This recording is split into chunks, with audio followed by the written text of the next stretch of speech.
Hi friends, welcome to Civils Guru IS and welcome to What and How to Prepare CSET Learn through PYQ series. Thanks for all the overwhelming support that I have received from your part and valuable suggestions. So let's start this part and I hope it will be very helpful for all of you. Keep suggesting and keep reading. All the best. Let's move on. So now let's do the question number 45. ये questions आपको देखने में बहुत लंबा लग रहा होगा but trust me easiest question है। आपको पढ़ने में जितना टाइम लग रहा है आप उतने में सॉल्व कर लेंगे अगर आपने एक दो बार ऐसे क्वेश्चंस किए हैं। तो question is there are 5 friends P, Q, X, Y and Z. They purchase some notebooks. The relevant information is given below. Z purchased 8 notebooks more than X did. That means Z purchased 8 notebooks more than X did. That means X plus 8 will be तब z के बराबर होगा ना जब x में plus 8 कर देंगे। Secondly p and q together purchase 21 notebooks that means p plus q 21 notebooks. 3 is q purchased 5 notebooks less than p did that means q में 5 ऐड करेंगे तो p के बराबर। 4 में x and y together purchased 28 notebooks that means x plus y equals to 28. Fifth is P purchased 5 notebooks more than X did. तो या तो P minus 5 कर लीजिए X के बराबर। अब हमें क्या करना है, each notebook is priced at 40. Then what is the total cost of all the notebooks? That means कि सारी नोटबुक्स जो इन्होंने परचेज किए हैं हमें उसको देखना है, ये सॉल्यूशन निकालना है। ये इक्वेशंस दे रखी हैं हमारे पास। सबसे सिंपल क्वेश्चन क्या है इसमें, z को निकालना है तो x चाहिए, x को निकालना है तो p चाहिए, x और x को यहाँ पे निकालना है तो y चाहिए। ये दो क्वेश्चंस दो वेरिएबल p q है, p की वैल्यू इसमें पुटअप कर दीजिए। ये हो जाएगा कितना, q plus 5 plus q equals to 21 that means 2q equals to 16 that means q that means q equals to 8। q की वैल्यू 8 हो गई, p की वैल्यू क्या हो जाएगी, q प्लस 5 है तो 8 प्लस 5 दैट इज 13। p और q की वैल्यू निकल गई तो x की वैल्यू यहाँ से निकल जाएगी आपकी, x equals to p minus 5 that 13 minus 5 equals to, ये कुछ लग सा गया है 8। अब x की वैल्यू निकल गई तो आप यहाँ से y की वैल्यू निकाल सकते हैं, y इज 28। क्या है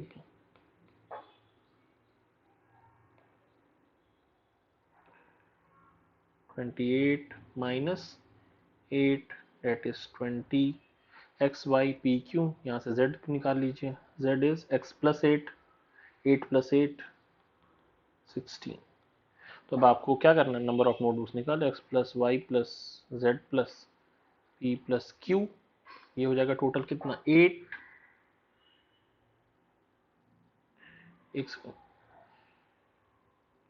8 plus y is 20 plus z is 16 plus p is 13 plus q is 8।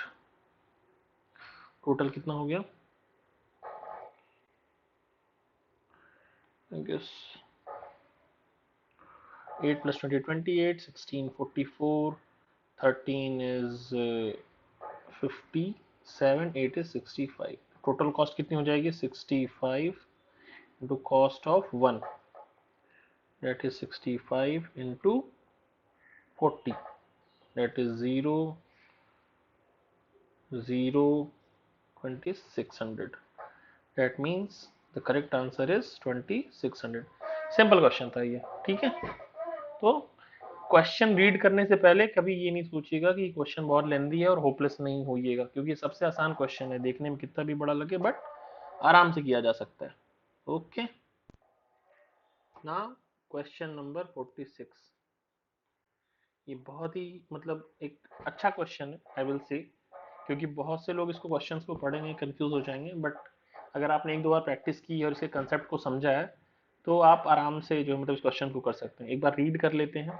A man started from home at 14.13 hours and drove to village, arriving there when the village clock indicated 15.15 hours. After staying for 25 minutes, he drove back by a different route of length 1.25 times the first route rated twice is a fast, reaching home at 1600 hours as compared to the clock at home. The village clock is okay. Basically it's a clock problem जहाँ पे clock गड़बड़ है। Suppose करिए ये घर से start कर रहा है और ये विलेज है।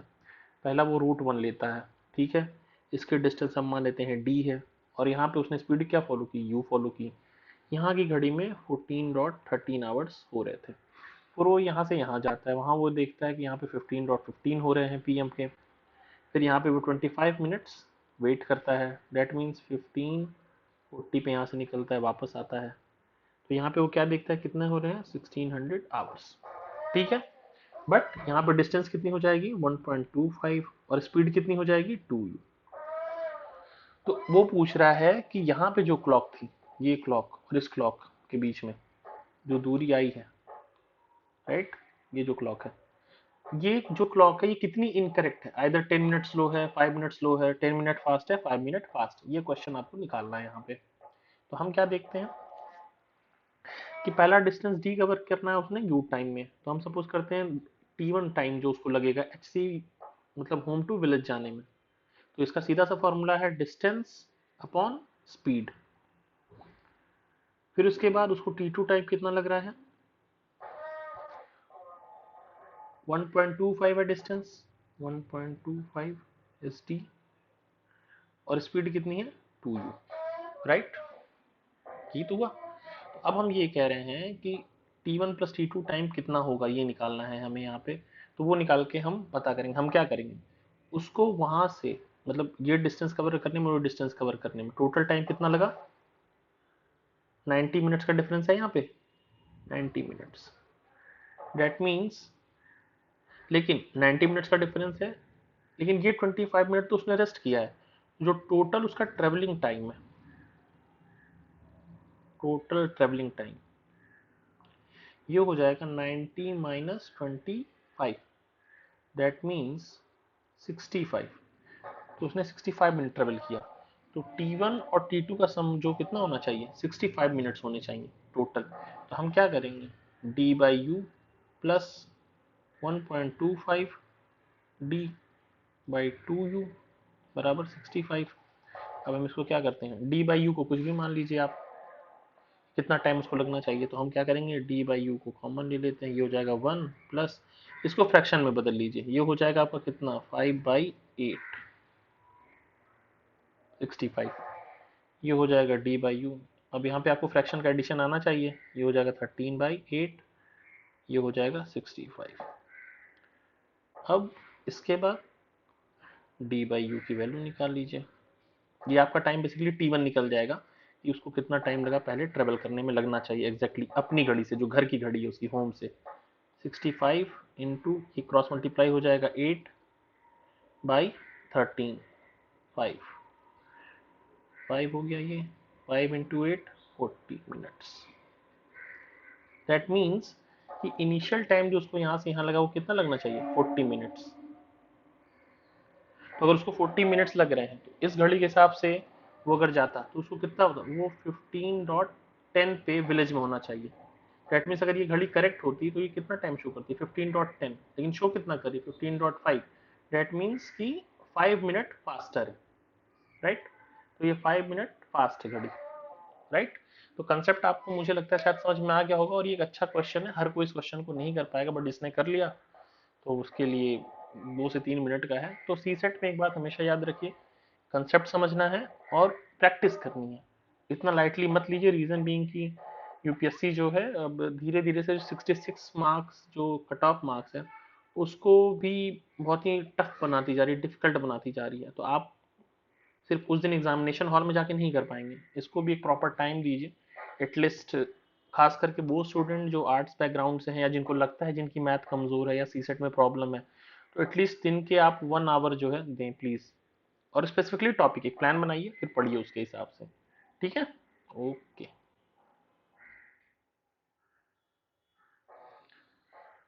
नाउ क्वेश्चन 47, ये भी अच्छा क्वेश्चन है जनरल एबिलिटी का।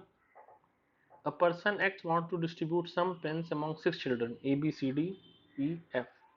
मतलब सपोज करिए एक्स कोई अंकल है जो ए बी सी डी, ये 6 बच्चे हैं घर में, उनको कुछ डिस्ट्रीब्यूशन करना चाहते हैं। उनका डिस्ट्रीब्यूशन कुछ ऐसा, A gets twice the number of pens received by B, 3 times that of C, 4 times that of D, 5 times that of E and 6 times that of F। What is the minimum number पूछ रहा है, minimum number of pens X should buy so that the number of pens each one get is an even number. इसमें दो चीजें याद रखिएगा, एक तो मिनिमम नंबर पूछ रहा है और हर बच्चे के पास इवन नंबर ऑफ पेन्स होनी चाहिए। अगर इन जनरल आप जाते तो क्या करते, हम यहाँ पे देख लेते हैं इसको, अगर हम इस फॉर्मेट में लिखें A B C D E F, B से ट्वाइस, सी से थ्राइस, डी से 4 टाइम्स, इससे 5 टाइम्स, इससे 6 टाइम्स। तो ऐसे क्वेश्चंस में हम क्या करते हैं, आपका एलसीएम निकाल लेते हैं। ओके, किसका एलसीएम निकाल लेते हैं, एलसीएम ऑफ 2 3 4 5 6। एलसीएम आप एक बार देख लीजिएगा रीजन में कि मैं अब यहाँ पे एलसीएम कैसे निकालते हैं। तो ये तो क्या कहते हैं, आप एलसीएम का जब चैप्टर पढ़ेंगे तो उसमें देख लीजिएगा। यहाँ पे मैं इसका एलसीएम निकालता हूँ और एलसीएम आएगा कितना इसका, 4 5 6, दैट इज 60। ओके, इसका एलसीएम आ गया 60। अब हम 60 का डिस्ट्रीब्यूशन करते हैं, राइट। सपोज करिए ए के पास कितने हैं, 60 हैं, तो बी के पास कितने होंगे, इसके हाफ 30, सी के पास कितने होंगे, इसके 1/3, कितना हो जाएगा 1/3 इसका 20, डी के पास कितना है 1/4, डेट मीन्स डी का, अगर ए के पास डी का 4 टाइम्स है तो डी के पास क्या होगा, ए का 1/4 15, ई के पास कितना है 1/5 दैट इज 12, एफ के पास कितना है 1/6 दैट इज 10। बट अब जो सेकंड कंडीशन आपकी की इवन नंबर होना चाहिए सबके पास, ये इवन है ये इवन है लेकिन ये ऑड है। तो अगर इस ऑड को हमको इवन करना है तो क्या करना पड़ेगा, 2 से मल्टीप्लीकेशन, राइट। तो और इसलिए क्या होगा, सब में 2 से मल्टीप्लीकेशन हो जाएगा, ये हो जाएगा 60, ये हो जाएगा 40, ये हो जाएगा 30, ये हो जाएगा 24, ये हो जाएगा 20 और एक से 2 से मल्टीप्लाई करेंगे जाएगा 1, ए के पास 120, राइट। अब इसको जोड़ दीजिए, सिंपल, इसको जोड़ देंगे आंसर आ जाएगा आपका। अब इसमें एक चीज और जोड़ने की भी जरूरत नहीं है, आप ये देखिए यूनिट डिजिट पे क्या है, यहाँ पे 4 है, इसमें क्या है सिर्फ इसमें 4 है, तो यूनिट डिजिट पे 4 ही आएगा, तो ये आंसर इसका, राइट। तो आप ना जो आप 30 सेकेंड्स 1 मिनट ये बचा लेंगे, ये आप नेक्स्ट क्वेश्चन में यूज कर सकते हैं। तो थोड़ा स्मार्टली वर्क करना है सी सेट में, ये जो क्वेश्चन आ रहा है उसको भी कर लीजिए, उसमें से टाइम भी बचा लीजिए, right. Now moving to question 48,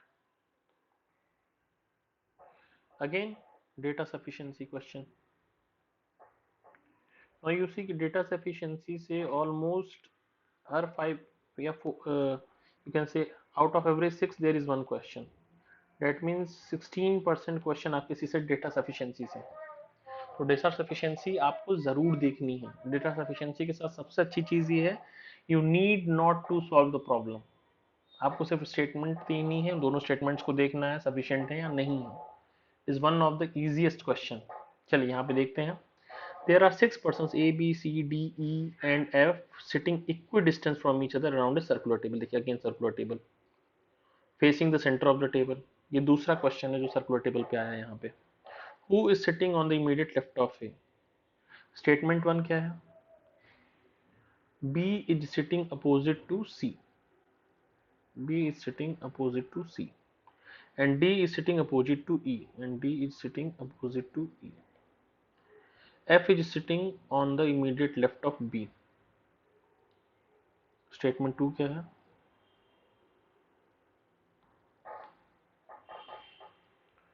F is sitting on the immediate left of B, that means F is to the immediate left of B, S2 ये हो गया। अब हम कॉम्बिनेशन देख सकते हैं, अगर यूनिक आंसर आ रहा है who is sitting on the immediate left of A, that means अगर स्टेटमेंट 1 से आ जाता है तो स्टेटमेंट 1 इज सफिशिएंट, स्टेटमेंट 2 से लोन आ जाता है तो स्टेटमेंट 2 इज सफिशिएंट, अगर दोनों कंबाइन करके आ जाता है तो both statement 1 and 2 are sufficient, अगर दोनों के बाद भी नहीं आता है तो फोर्थ आंसर होगा। तो हम कॉम्बिनेशन देते हैं, हम क्या करेंगे, सबसे पहले एक ऐसा सर्कल बना लेते हैं, ठीक है, 6 है, 1 2 3 4 5 6। अब हम क्या करेंगे, सबसे पहले बोल रहे हैं क्या, बी और सी अपोजिट है, तो हम चलिए बी यहाँ मान लेते हैं, बी सी, कोई भी एक रैंडम बी सी हो सकता है यहाँ पे, B is sitting opposite to C and D is sitting opposite to E, D E यहाँ मान लेते हैं सपोज करिए। फिर उसके बाद क्या कह रहा है, F is sitting left of B, चलिए ओके। तो थोड़ा सा यहाँ पे बस फिर से रीड्रॉ करते हैं हम, ये बी को सेंट्रलाइज कर लेते हैं, सपोज करिए बी यहाँ रख लेते हैं और ओनली टाइम बी। स्टेटमेंट 2 है, एफ यहाँ पे होगा, राइट, डी यहाँ पे हो जाएगा, यहाँ पे डी और ई हो सकते हैं, यहाँ पे डी और ई हो सकते हैं, यहाँ पे ए हो सकते हैं। क्वेश्चन क्या है, who is sitting on the immediate left of A, A के लेफ्ट में डी भी हो सकता है और ई भी हो सकता है, राइट। तो फर्स्ट स्टेटमेंट अलोन तो नहीं सफिशिएंट थी, दोनों को कंबाइन कर दिया तो भी सफिशिएंट नहीं हो रही है, और 2 से तो अलोन सफिशिएंट होगी ही नहीं, ठीक है। तो इसका आंसर हो जाएगा कि both statements 1 and statement 2 are not sufficient to answer the question, ठीक है। Okay, question number 49, again statements दे रखी हैं और क्वेश्चन दे रखा है, अगेन डेटा सफिशिएंसी की क्वेश्चन है। Question is what is the age of Manisha and her mother. तो स्टेटमेंट 1 सपोज करते हैं मनीषा की एज एम से डिनोट करते हैं और मदर की एज एम टी से डिनोट करते हैं, या सपोज करिए इसको एम टी मत करिए, मनीषा शुड बी की एज है एक्स, मदर की एज है Y, okay.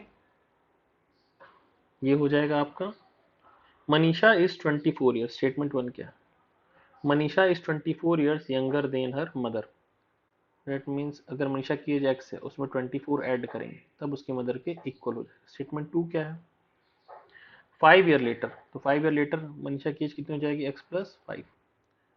The ages of the Manisha and her mother will be in the ratio 3:5, और मदर की एज कितनी हो जाएगी, y प्लस 5 का रेशियो कितना हो जाएगा, 3:5, राइट।